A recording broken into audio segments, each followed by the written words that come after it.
আমার মার্কাটা হচ্ছে ট্রাক।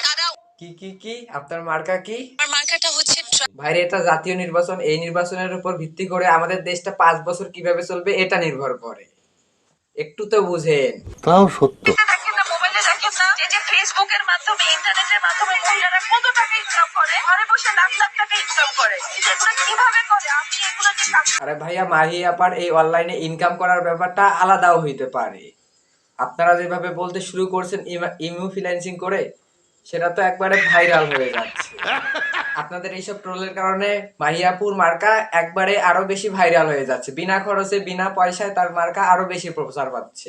তারা উল্টো আমার প্রচারণা বেশি বেশি করবে, মানুষের মাথায় ঢুকিয়ে দিবে যে ট্রাকটা আমার প্রতীক।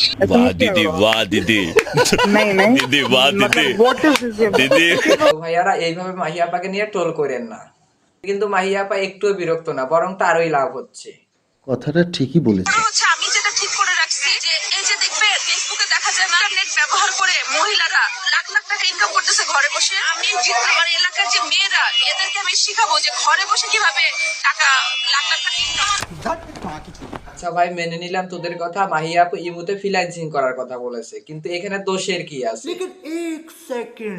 বাই দা ওয়ে, ইমুতে কিভাবে ফ্রিল্যান্সিং করতে হয় সেটা কেউ যদি জেনে থাকো তাহলে একটু আমার ইনবক্সে কইবা।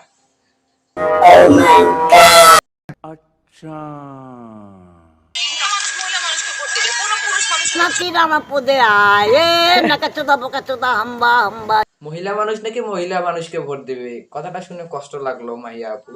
তাহলে আমরা পুরুষ মানুষও পুরুষ মানুষকেই শুধু ভোট দেবো। কি মোহব্বত! আহারে।